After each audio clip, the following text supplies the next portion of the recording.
Que la paix soit sur toi. Aujourd'hui, je voudrais te parler du yin-yang et donc aussi de la croix gammée, autrement appelée Svastika, mais j'y viendrai plus tard. Je te le dis tout de suite parce que pour moi, ces deux symboles ont la même signification. Mais le yin-yang est plus clair. Voilà pourquoi on va se concentrer sur le yin-yang. En fait, les deux veulent dire la même chose, expriment le même message.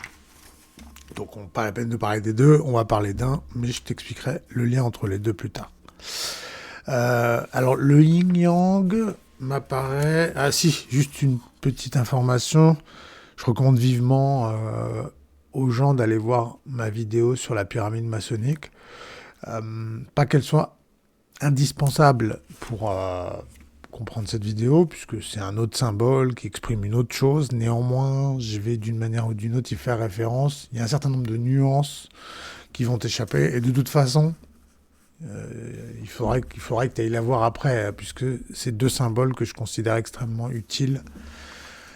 Donc bon, de toute façon, il faudra la voir, mais je te recommande, parce que j'ai structuré comme ça dans ma pensée, d'aller la voir en premier. Bon, mais sinon tu pourras aller la voir en deuxième, mais quitte à regarder les deux, autant le faire dans l'ordre, ça sera plus rentable. Bon, alors le yin-yang est extrêmement intéressant.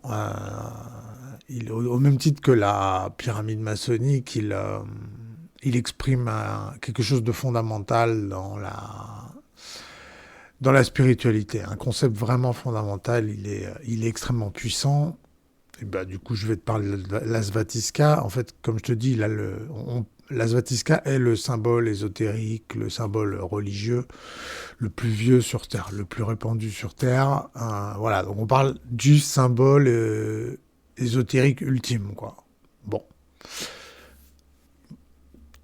Voilà ce dont il s'agit. Quelque chose qui vient du fond, du fond, du fond des temps. On est sur la tradition primordiale. La pyramide maçonnique vient après. À vrai dire, j'avais parlé à à des orientaux, j'aurais probablement commencé par le yin-yang, même si j'aurais quand même parlé de la pyramide maçonnique, parce qu'elle aborde un autre aspect de la création. Mais comme j'ai commencé par la pyramide maçonnique, parce que je m'adresse à des occidentaux. Voilà. Donc quelque part, c'est mieux adapté à ce public, alors que si je m'étais adressé à des orientaux, j'aurais commencé par le yin-yang. Alors, on va parler d'évidence et il faut que ça parle d'évidence de ce symbole. Qu'est-ce qui nous dit Alors, première chose qu'il nous dit, c'est pourquoi ce symbole déjà me paraît évident. Encore une fois, j'ai même pas pris de leçon. Hein. Je sais même pas si j'ai vu un jour une personne me parler du yin-yang et me l'interpréter. Beaucoup de gens y font référence, donc j'en ai entendu parler, mais ça vient que de mon interprétation sur la base de ce que j'ai lu, appris, et de mon ressenti, quoi, de ce qu'est Dieu. Le truc est une évidence. Tout simplement, et je comprends pas que ça n'apparaisse pas comme ça à tout le monde, une évidence. Une évidence, bon, qui te saute au visage, quoi. Ce truc représente le fonctionnement fondamental de la création et du créateur, et de la relation entre le créateur et la création. Alors peut-être jeune, tu peux pas t'en rendre compte, mais en vieillissant, normalement, ça finit par te sauter à la face. Déjà, il y a une évidence, c'est celle du cercle. D'accord ? Contrairement à la pyramide maçonnique, le yin-yang représente un cercle. Il y a une évidence dans la vie, c'est l'omniprésence du cercle, en fait. Le cercle est la forme fondamentale, contrairement à... Voilà. Le cercle est la forme fondamentale de Dieu. Si Dieu doit avoir une forme, c'est un rond. C'est pas un carré, c'est pas une pyramide. Si Dieu doit avoir une forme, c'est un rond. On le trouve dans... déjà, c'est fluide, ça me parle. Le plat, le carré, les angles n'existent pas. C'est pas un truc qui est présent dans la nature. Ça, c'est une production de l'intelligence. Le carré symboliserait l'intelligence. Il a sa raison d'être, hein, le carré, le rectangle, les formes. Mais Dieu, lui, le fonctionnement de la nature, c'est des cercles. L'univers est un cercle. Une galaxie est en forme de cercle.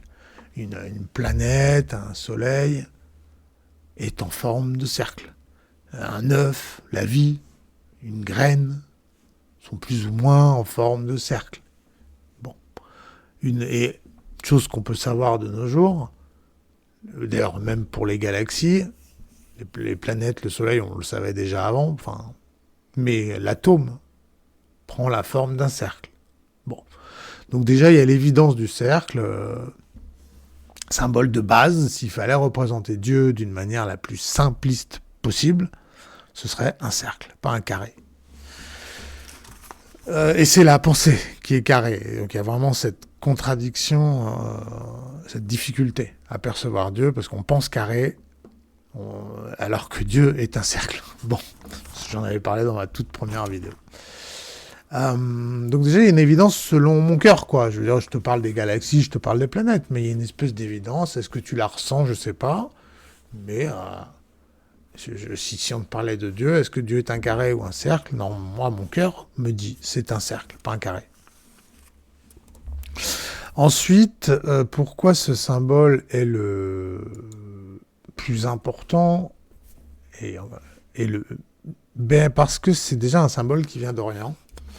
C'est-à-dire, quand je dis Orient, je pense à l'Asie. Hein.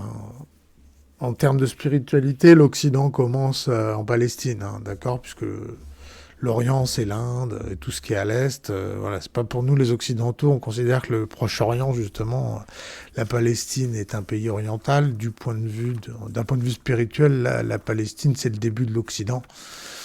Voilà. Et tout ce qui est à l'ouest, c'est l'Occident. Tout ce qui est à l'est disons, l'Iran, tu mets l'Iran au centre, je vais y venir, c'est l'Orient. La cosmogonie, enfin la spiritualité orientale est de loin la plus aboutie. Il n'y a pas photo. C'en est assez troublant d'ailleurs. Les schémas c'est très... J'adore... les spiritualités occidentales, hein, elles sont très intéressantes. Je t'ai parlé de la pyramide maçonnique, c'est une autre manière, c'est une pensée carrée de penser l'Occident. Pour ça, c'était intéressant. D'ailleurs, c'est le travail qu'on est en train de faire ici, hein, rationaliser.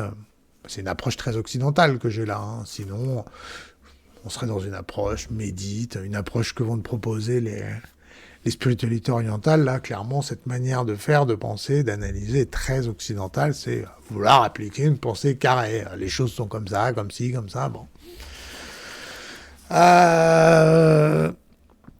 Oui, la spiritualité orientale est assez incroyable. Alors pour moi, elles se contredisent pas du tout, d'accord, hein, soyons clairs. Je trouve il y a des corrélations partout. C'est évident que tout ça parle du même Dieu. Je comprends même pas la logique. S'il y a un Dieu, il y en a qu'un. Enfin, je veux dire,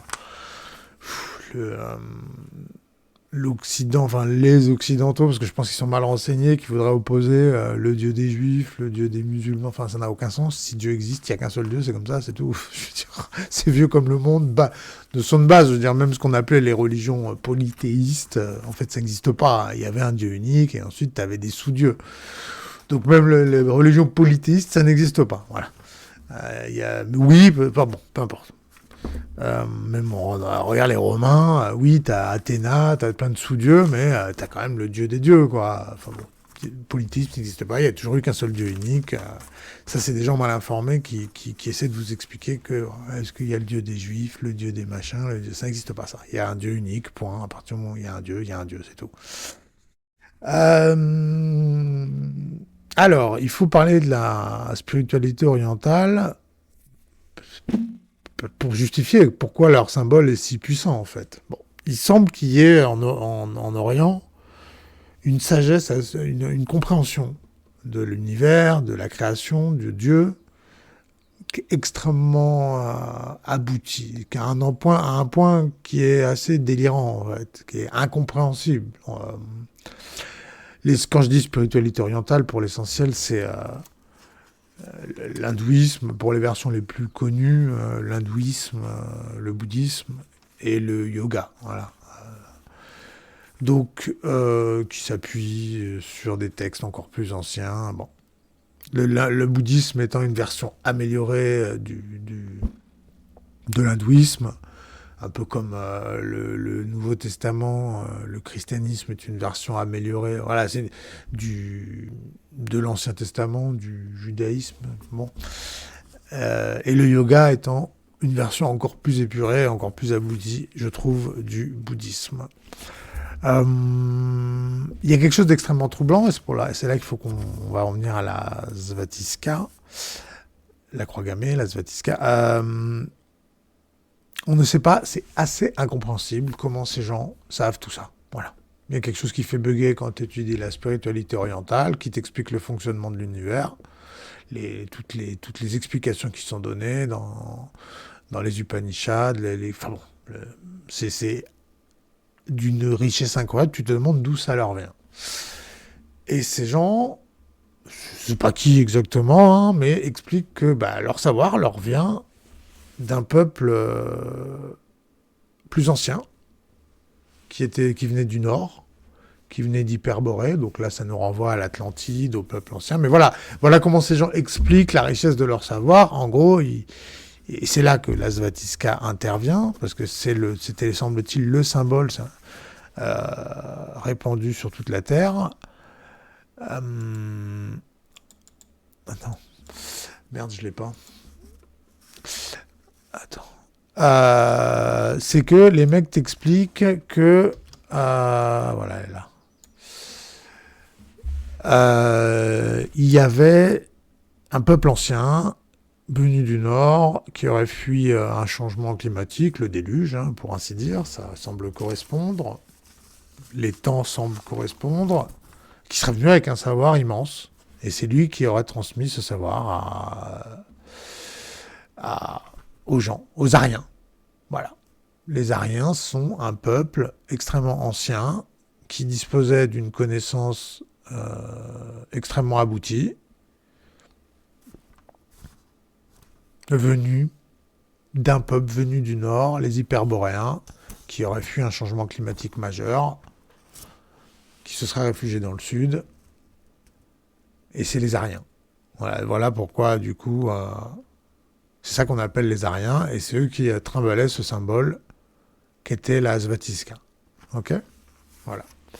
Et le zoroastrisme en Iran étant la première, en fait, serait la cellule, la version... ces Hyperboréens seraient descendus dans le Sud à un moment donné, ce serait plus ou moins posé aux alentours de l'Iran, Zoroastre étant la première version monothéiste, en fait, celui qui aurait ensuite donné Jésus. Ce serait répandu ensuite en partant d'Iran, à l'est, à l'ouest, quelque chose comme ça. Donc voilà d'où viendrait ce savoir, parce que sinon c'est incompréhensible, en fait. Tu dis d'où ça leur vient. Bon, au moins, ils ont une source. Je te dis pas que c'est vrai, je n'étais pas là pour voir. Je te dis, voilà comment ces gens savent toutes ces choses. Bon, moi, j'aime bien, encore une fois, je rationalise. J'ai besoin, tu me donnes un truc, il faut que tu m'expliques d'où ça vient. Bon, eux donnent une réponse. Ils disent, voilà d'où ça nous vient. Donc, le yin-yang est une version améliorée, en fait. Si tu regardes bien, la Svatisca, c'est un symbole très simple qui peut être gravé. Le yin-yang nous fournit une information complémentaire. Alors, là où je vois, pour moi, c'est le même objet. Si tu veux, pourquoi je dis que c'est le même objet, c'est qu'en fait, si tu regardes la Svatisca, tu vois les petites branches qui partent à droite. En fait, il y a une notion de mouvement. En fait, la Svatisca, cette croix qui bouge, en fait, mais c'est pareil dans le yin-yang, tu vois ce mouvement, en fait. Il y a un mouvement circulaire qui est symbolisé par ces dessins. Quelque chose qui tourne, quelque chose qui est en mouvement. Okay, ensuite, on viendra aux couleurs, mais déjà, il est là, en fait, le lien entre les deux. Ce que symbolise cette petite queue là qui déborde, là, c'est le mouvement qu'on retrouve dans le yin et yang, tu vois. Voilà pourquoi, en fait, c'est les deux mêmes symboles. C'est un objet qui est en mouvement. Alors, il faut réussir à symboliser le mouvement sur un objet figé. Donc, voilà, c'est une figure de style, quoi. C'est pour symboliser quelque chose en mouvement. D'accord ? Voilà. Ensuite, tu retrouves les deux polarités. Hop, dans la Svatistka et dans le yin-yang, dans le yin-yang, encore une fois, dans le yin-yang, tu as des couleurs, en fait, que tu pouvais pas... Tu pars du principe, c'est pour ça la Svatistka est ce qu'on peut faire de mieux si on ne dispose pas de couleurs. Mais à partir du moment où tu disposes de la couleur, tu peux symboliser le yin et le yang, qui implique d'avoir du blanc et du noir. Voilà. Bon, donc, ça, c'est fait. Alors, commençons par, je vais virer la Svatistka et on va revenir sur le yin et le yang. Parce que, t'as compris, je parle des deux. Mais c'est le sujet principal de la vidéo, et d'autant plus, si je me concentre sur lui, c'est parce que c'est une version améliorée qui nécessite, qui est plus facile d'accès, donc autant se servir de celui-là, puisque nous avons la chance d'avoir la couleur. Mais j'aime beaucoup l'idée déjà de faire référence à quelque chose qui soit enraciné dans les traditions, dans les savoirs spirituels les plus anciens que l'humanité ait connus, au-delà même de l'humanité. Déjà, ça me semble très nécessaire. D'où tu viens, quelles sont tes sources, quoi. Bon. Alors, il y a peu de choses et en même temps beaucoup de choses à dire. Première chose, c'est les couleurs. Le noir et le blanc, la coexistence. Et alors là, ça va contrarier une pensée occidentale. Le yin-yang contrarie beaucoup la pensée occidentale, encore plus, je dirais, probablement la pensée moderne. Enfin, je ne sais pas si c'est particulièrement moderne, mais déjà, le yin-yang a une application majeure. Il affirme que la création, c'est les deux choses qui coexistent. C'est la vie, et c'est une évidence. Et c'est pareil, il n'y a pas besoin d'avoir lu des tonnes de livres, il suffit d'avoir un peu d'expérience dans la vie. Un enfant pourra le comprendre, mais plus tu vieillis, plus la vie t'enseigne des choses, et tu es sensible probablement à ces nuances. Mais on le voit, en fait. On le voit. Pas besoin de lire des textes de milliers de pages pour voir dans la vie que coexistent la vie et la mort. Que coexistent la lumière et l'obscurité. Que coexistent le principe mâle, le principe femelle. Le haut, le bas. Les jeunes, le vieux. La bêtise, l'intelligence. Le sommeil, l'éveil. La vérité, le mensonge.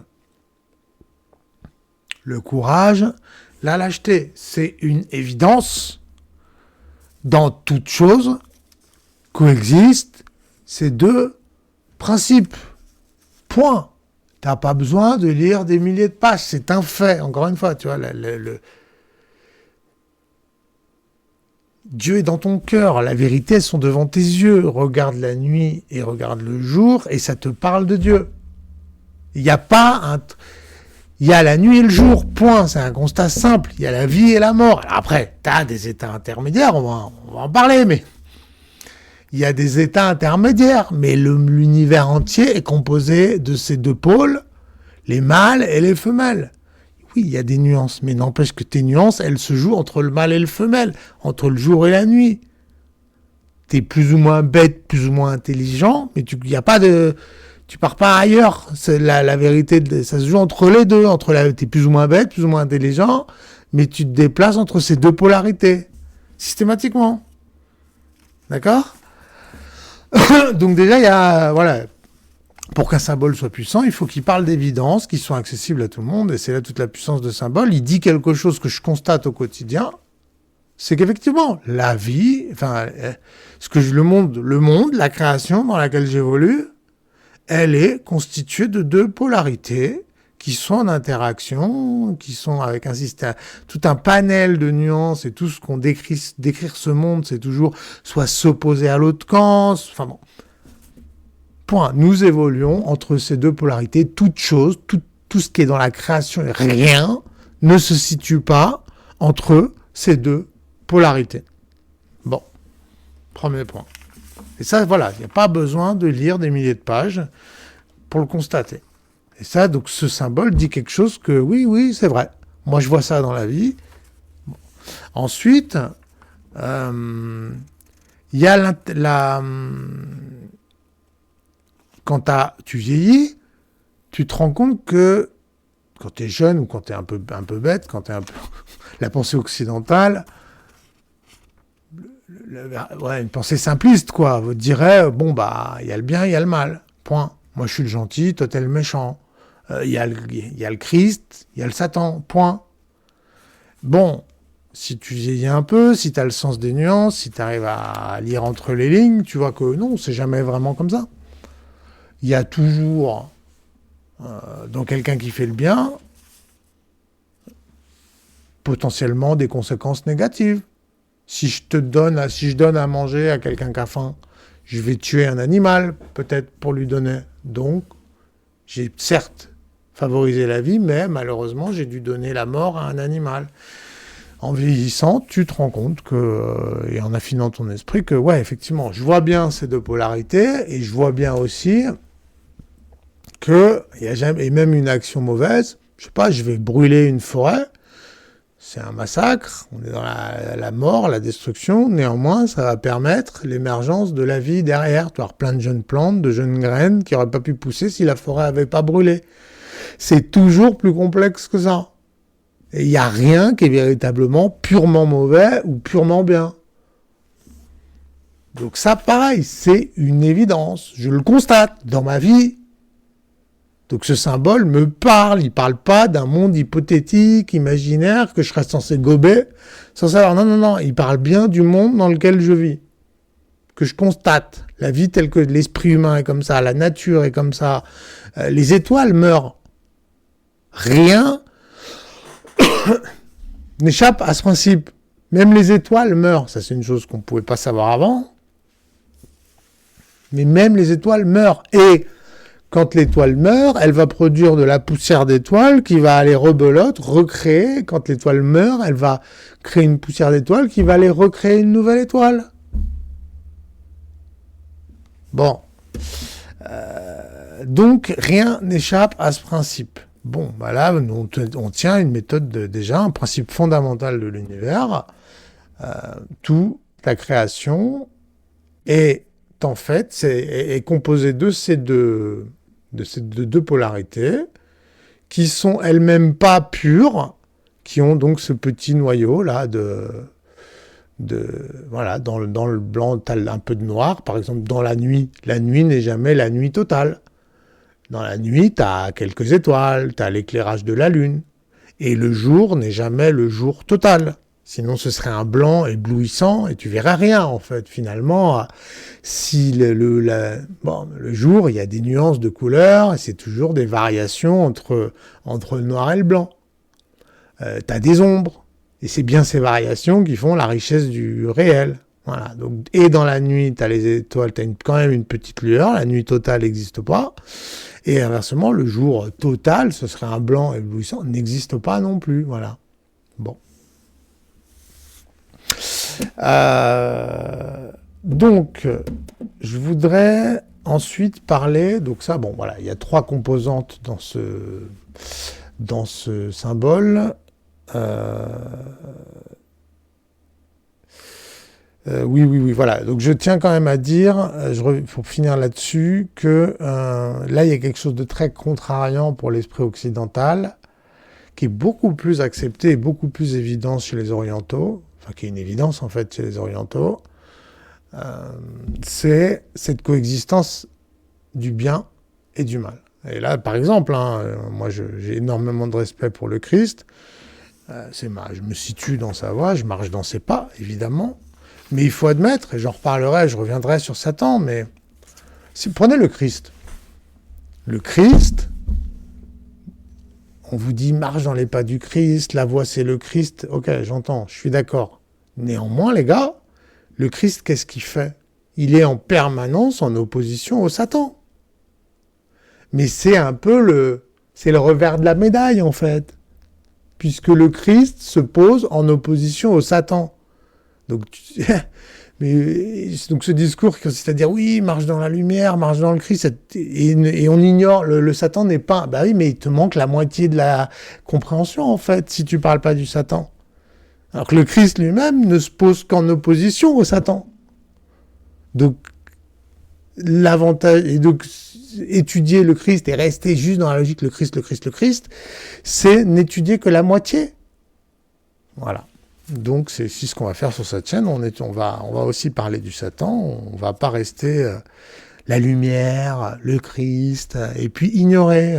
Il y a la moitié du truc, on l'étudie pas. Non, c'est pas ça. C'est pas la spiritualité telle que je la comprends. Il faut regarder les deux faces de la médaille. C'est ce qu'on va faire ici.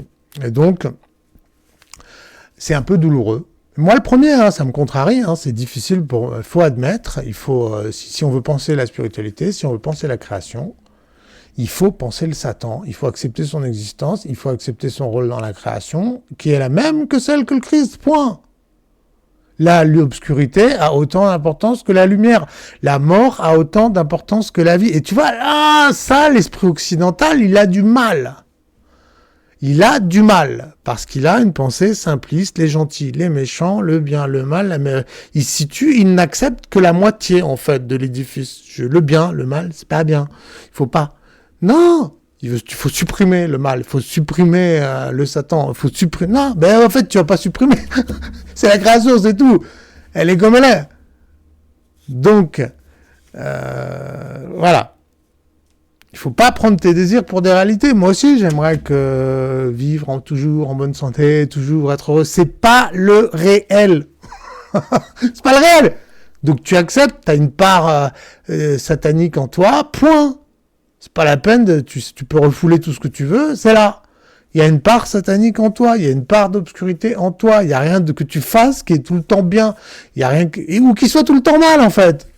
Mais bon, cette manière de penser, elle n'est pas répandue. Dire, j'aime faire le mal, je fais que le mal. Même le mec qui dirait ça, on a tort. Mais bon, c'est moins répandu. Donc voilà, tu te crois tout parfait, ce que tu fais c'est bien, t'es dans la lumière. Non, ça n'existe pas. Il n'y a rien dans la création qui est comme ça. Bon, il faut l'accepter. Donc, ça c'est fait. On va passer maintenant à... J'aurais pu commencer par ça, mais c'est ce qui saute le plus aux yeux, c'est cette opposition du blanc et du noir avec à l'intérieur, dans le blanc du noir, dans le noir du blanc. Bon.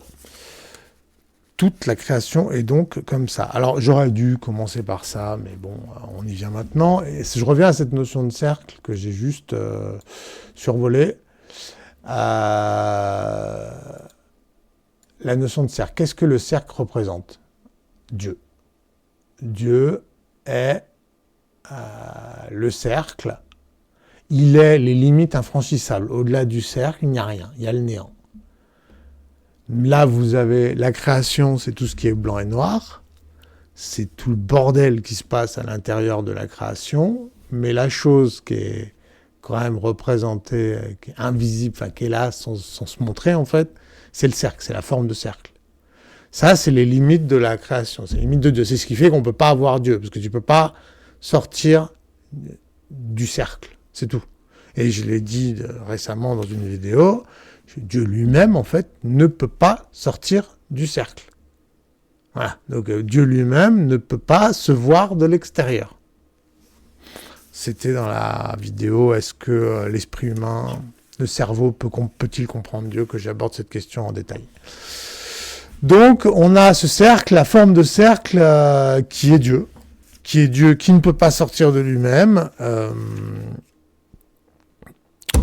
Et dans la croix gammée, on retrouve, je te la remets, alors dans la croix gammée, elle est symbolisée autrement, Dieu, il est au centre.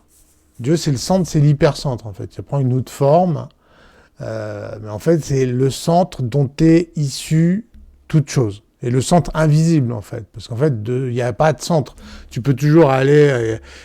tu vois, c'est le centre invisible, le niveau auquel, tu sais, comme tu peux toujours descendre plus petit tu peux aller à l'atome, et puis jusqu'aux particules élémentaires, et puis aller... Tu vois ce que je veux dire?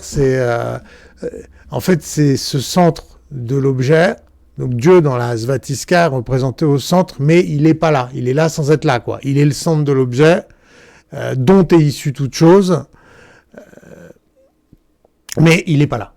Il est invisible, en tout cas, il n'est pas présent dans cette dimension qu'est ce symbole. Ce que vous voyez, c'est la création. Il est là sans être il n'est pas représentable. C'est le centre de cet objet, mais ce centre, tu ne peux pas y accéder. Puisque tu auras beau t'enfoncer, tu pourras toujours aller plus profond et ne jamais atteindre le centre de cet objet. C'est ça Dieu. Donc dans la Svatiska, il est représenté autrement. Mais finalement, ça revient au même. C'est celui qui est là sans être là, quoi. Comme le cercle dans le yin-yang est là sans être là. Là, c'est le centre dans la Svatiska. Voilà.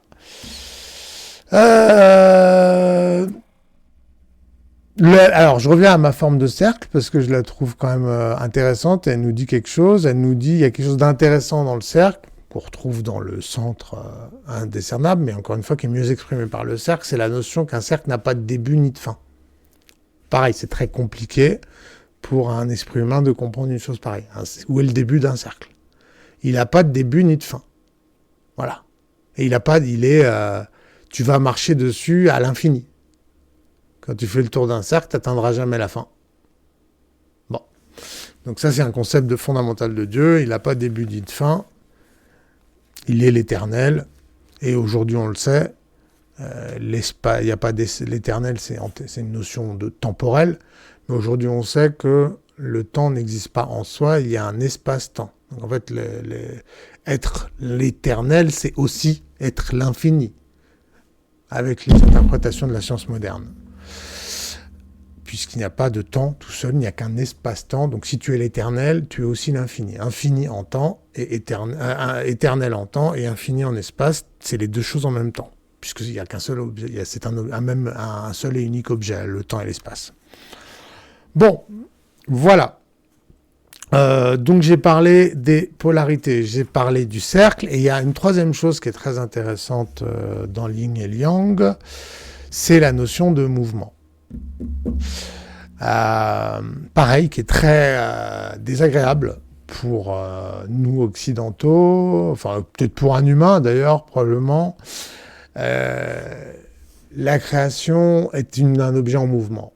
Voilà, alors ça c'est désagréable, ça.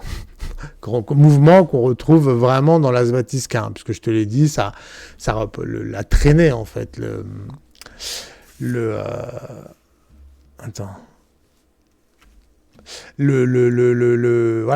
petit trait que tu vois là représente en fait, la barre du haut représente en fait un mouvement qui va vers là, d'accord? Et ce que tu vois là, c'est la traînée, en fait c'est une croix, tu pourrais imaginer une croix qui est en mouvement et qui laisse chaque pointe de la croix laissant une traînée derrière elle. Donc voilà ce que représentent ses bras. C'est la notion de circulaire. Alors ce mouvement, donc tu vois vraiment, là tu commences à voir vraiment à quel point ces objets sont similaires. Tu as les deux polarités. Dans la Svatiska, le côté nuancé, c'est les barres du milieu, où tu as cette zone dans un cas qui est à mi-chemin, quoi. Voilà, de gris et de gris, quoi. Voilà, un gris dominé par le noir, un gris dominé par le blanc, peu importe, mais tu as les nuances, tu as la notion parce que si tu mets cet objet en mouvement, ça va représenter un cercle au bout du compte, d'accord? Bon. En fait, je suis sûr que mis en mouvement, la Svatiska finirait plus ou moins par représenter quelque chose qui ressemble au... Faudrait voir, faire tourner ces deux objets un peu rapidement et voir, il y a un moment où tu dois avoir des formes très similaires. Ça doit finir par se ressembler, voire être identique, je ne serais pas surpris. Mais il s'agissait, c'est de la symbolique, de représenter de manière figée un objet en mouvement. Bon. Donc le mouvement. Alors le mouvement, ça c'est désagréable, c'est compliqué pour nous. Le changement. Encore une fois, pour la pensée carrée, que fait le cerveau? D'ailleurs, c'est son rôle. C'est pour ça, une des raisons, c'est pas que l'occidental en fait. Encore plus, j'imagine, mais c'est un trait naturel le cerveau. Son travail, c'est de prendre un objet à un instant T et de le définir, quoi. Voilà. Ta vie, toi, elle a un début, une fin, là, dans la matière. Donc, il y a quelque chose d'assez désagréable à accepter que non seulement déjà, il n'y a pas de blanc et de noir, il n'y a pas les gentils et les méchants, mais en plus, il faut accepter l'idée, déjà là, à un instant T, il n'y a pas les gentils et les méchants, tout ça s'inscrit, c'est plus complexe que ça, et en plus, le gentil d'aujourd'hui deviendra le méchant de demain, le méchant, enfin, et en plus, tout ça est en mouvement. Ah, c'est agaçant. Mais c'est comme ça, c'est le réel.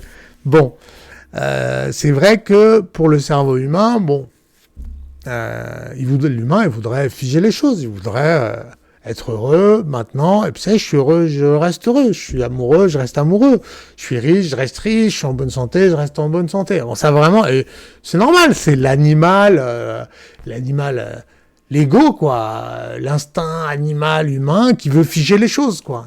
Normal, je veux figer les choses, là, ma maison, je veux je vais m'acheter une assurance, tu vois vraiment l'obsession de figer les choses, on prend des photos, regarde ma vie idéale, on aimerait. Ouais, mais sauf que la vie, elle n'est pas figée. En fait, voilà, c'est comme ça. Mais comme disait l'autre, même la Joconde subit les outrages du temps. Hein, voilà, les civilisations naissent et meurent, les étoiles naissent et meurent.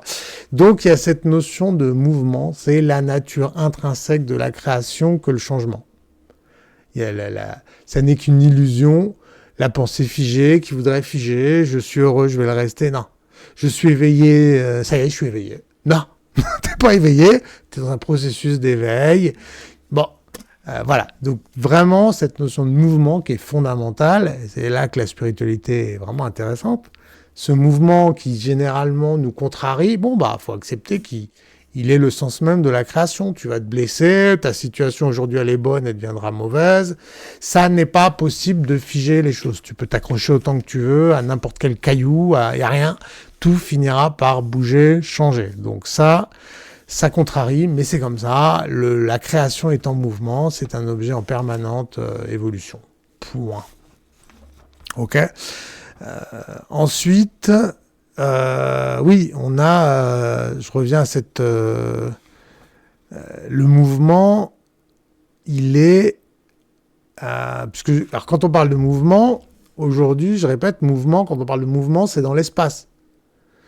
Le mouvement, quand on y pense, c'est je me déplace dans l'espace. Oui, mais aujourd'hui, on sait que l'espace et le temps sont une seule et même chose. Donc, non seulement les choses sont en mouvement physiquement, dans ce qu'on appelle l'espace, mais les choses sont en évolution dans le temps aussi, puisque c'est la même chose. D'accord ? Donc les choses sont en mouvement dans l'espace-temps. Et dans l'espace, les choses se déplacent. Enfin, tu vois, c'est un peu... Mais voilà l'idée fondamentale. Tu vieillis. C'est ça. Le mouvement, quand on parle de mouvement, c'est quelque chose qui se situe dans l'espace-temps. Bon. Et on le constate, les choses évoluent, se déplacent dans l'espace, il n'y a rien qui soit figé. Là, on sait aujourd'hui que la galaxie, que l'univers est en expansion, donc l'espace se déplace. On sait que la planète se déplace, la Terre tourne autour du Soleil, que le Soleil tourne autour du centre de la galaxie, que la galaxie se déplace dans l'univers. Tout est en mouvement. Et on constate ce déplacement dans l'espace, qu'il n'y a rien de figé, il n'y a juste rien de figé, et aussi dans le temps. Tu vieillis, les choses s'abîment, donc il y a un changement d'état dans le temps. On a ce déplacement permanent. La création est un mouvement. Il n'y a rien de figé. Et je sais que c'est désagréable, mais c'est comme ça. Accepter ce changement, en fait. Accepter cette évolution des choses qui est liée à la nature même de ce qui est. Voilà, et donc je sais que c'est très désagréable, voilà, donc on a tout cet ensemble de nuances qui sont, à mon avis, assez indispensables pour les Occidentaux, pour les Orientaux qui paraissent des évidences. D'ailleurs, alors il y a quand même quelque chose d'intéressant dans la pensée, c'est d'ailleurs assez marrant que les Occidentaux aient récupéré le symbole de la Svatisca, qui a quand même cette forme carrée. Quand même ça va. Enfin bon, oui, si tu regardes bien, alors il y a quand même peut-être en guise de conclusion, c'est assez intéressant de constater, parce que tout a lieu d'être, d'accord, ta pensée carrée pourrait s'opposer à la pensée ronde en fait, on pourrait, puisque je t'ai dit tout est. Donc ta pensée carrée, elle a lieu d'être, elle est, Donc, mais il n'est pas l'ultime. Tout comme probablement la pensée ronde n'est pas l'ultime. Et parce que mais ça c'est dur pour le cerveau d'accepter. Non, mais si, mais dis-moi qu'il y a un truc, c'est l'ultime. Non, non. La pensée ronde et la pensée carrée cohabitent. Point. C'est comme ça. Chacun a sa raison d'être. D'accord? Bon, c'est une autre facette de Dieu. Point. Bon, mais c'est assez intéressant et je voudrais conclure là-dessus. C'est vrai que si tu regardes les orientaux, si on regarde ce qui s'est passé en Chine, la Chine avait inventé la poudre, avait inventé en fait la plupart des technologies qui ont été récupérées par les Occidentaux, dominé le monde en fait avec toutes les technologies modernes, mais en fait n'évoluait pas. Elle aurait pu garder la poudre à canon pendant des siècles sans jamais aller faire une guerre, envahir le monde, créer des fusées. Parce que tu as ce côté je tourne en rond en fait. Je trouve qu'on retrouve ça dans la pensée orientale. On le voit en fait, cette pensée ronde. Ils ont un côté je tourne en rond. J'évolue pas quoi. Alors ils évoluent parce qu'ils avaient créé ces technologies, mais en vrai ils étaient figés. Si tu regardes l'Inde, c'est un pays qui est vraiment figé au 19e siècle, qui a énormément de mal à évoluer. Tu sens dans la mentalité orientale et cette douceur du cercle, c'est des peuples très doux, mais en même temps ce côté je tourne en rond. Là où la pyramide maçonnique, qui représente une élévation, la pensée carrée occidentale,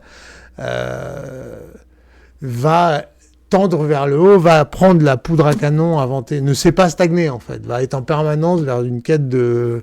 Parce que pour on est les gentils, ça c'est le bien, tu vois, il y a pas par cette lecture simpliste, va dire ouais ben on va vers le bien, on va vers le progrès, et puis point, le reste on s'en fout, c'est pas bien, l'ancien c'est pas bien, la pauvreté, tu vois. On sent vraiment ces deux, donc, et qualité et défaut, en fait, de chaque manière de penser.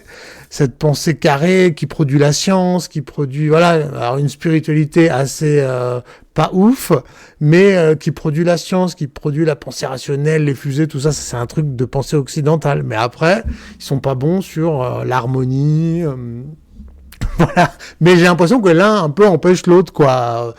Encore une fois, on le voit bien, enfin, après, tu as ce mouvement, les deux choses s'interprètent, et tu vois sur Terre, d'ailleurs, que on a ces deux cultures qui cohabitent. Voilà, si tu regardes l'histoire de la Terre et l'histoire du monde tel qu'il est, c'est bien ces deux puissances qui cohabitent, c'est le Satan et le Christ, c'est la pensée carrée et la pensée ronde qui cohabitent, puis c'est comme ça. Voilà, vous ne pourrez pas supprimer l'un, vous ne pourrez pas supprimer l'autre. C'est la nature du réel. Voilà, voilà. Bon. Bah, j'ai vraiment pas l'impression d'avoir réussi, mais je crois pas que je puisse faire beaucoup mieux. Donc je te remercie de m'avoir écouté et que Dieu te bénisse.